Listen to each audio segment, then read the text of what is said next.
Abdullah bin Mas'ud juga dalam riwayat Muslim ketika menceritakan orang yang paling terakhir keluar dari neraka. Ini diceritakan sama Nabi Muhammad dalam hadis Muslim. Siapa orang yang terakhir keluar dari neraka? Ini terakhir keluar neraka. Kira-kira siapa? Bisa jadi itu satu orang benar. Bisa jadi apa? Hanya contoh dari Rasulullah SAW. Bisa jadi memang ada orangnya yang Rasulullah SAW contohkan. Na'udzubillah min dzalik. Jangan sampai itu kita.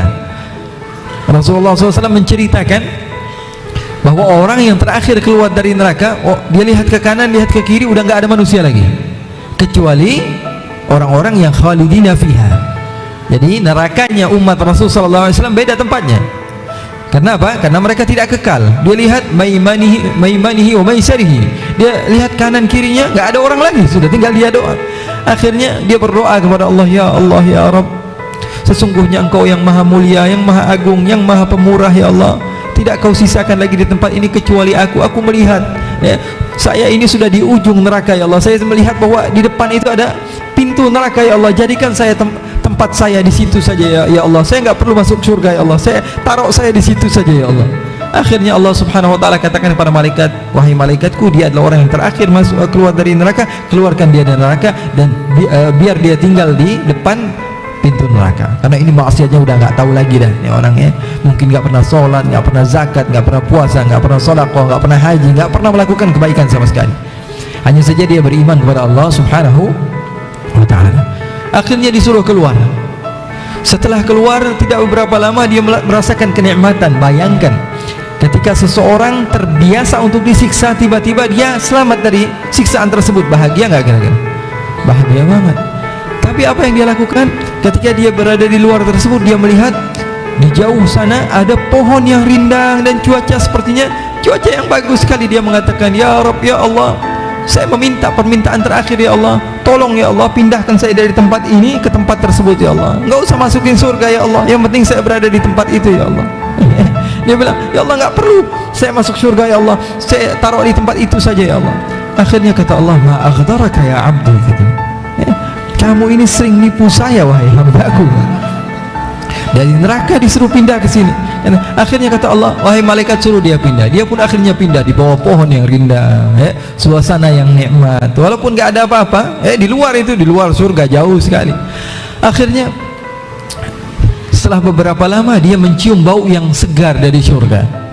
Dia mencium bau surga yang nikmat. Orang itu kalau sudah lama di neraka tersiksa, tiba-tiba mendapatkan bau yang nikmat, kemudian udara yang nikmat, dia katakan, ya Allah, itu sepertinya udaranya lebih baik ya Allah. Dia katakan, oh, depan surga itu sepertinya lebih nikmat ya Allah. Terus menerus ya, saya singkat ceritanya. Dia katakan, depan surga sepertinya lebih nikmat, wanginya lebih nikmat, segala sesuatunya lebih nikmat, hanya sekedar di tempat ini saja ya Allah. Kata Allah, ma aghdaraka ya abdi, katanya, kamu nipu saya lagi wahai hambaku. Kamu bilang kamu tidak mau masuk ke surga, kamu tidak mau ke tempat yang lain, hanya pilihan kamu ini. Begitulah manusia, nggak pernah puas. Akhirnya dia mengatakan, ya Allah, ini yang terakhir ya Allah, taruh saya di situ, saya nggak bakalan minta-minta lagi ya Allah. Akhirnya Allah Subhanahu wa taala pindahkan dia di tempat itu. Tidak berapa lama dia katakan lagi, ya Allah, taruh saya di surga walaupun di pintunya saja ya Allah, karena saya merasakan nikmatnya yang luar biasa ya Allah. Akhirnya Allah pindahkan. Begitu juga Allah katakan, ma aghdaraka ya abdi. Ini dalam Sahih Muslim. Katanya, kamu ini kurang ajar sekali wahai hambaku, kamu tipu saya lagi. Kamu bilang apa? Kamu tidak mau pindah-pindah.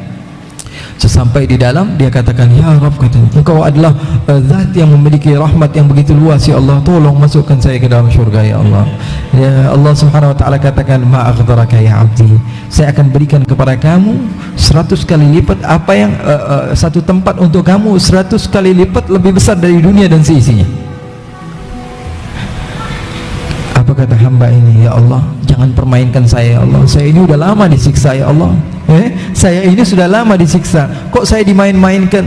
Saya tahu bahwa hamba-hambamu yang lain mendapatkan kenikmatan, masa saya mendapatkan apa? Sesuatu yang lebih besar ratusan kali daripada dunia dan seisinya. Jangan dimain-mainkan saya ya Allah. Walaupun saya hamba yang penuh maksiat, tapi saya juga faham ya Allah, mana mungkin saya mendapatkan 100 kali lipat daripada dunia dan seisinya. Apa kata Allah Subhanahu wa taala? Hal tersebut adalah hal yang minimal yang didapatkan ahli surganya Allah Subhanahu wa taala. Sehingga Nabi Muhammad SAW tertawa ketika menceritakan hadis tersebut, lalu perawi-perawinya pun ikut tertawa. Ini namanya hadis musalsal bidhahk.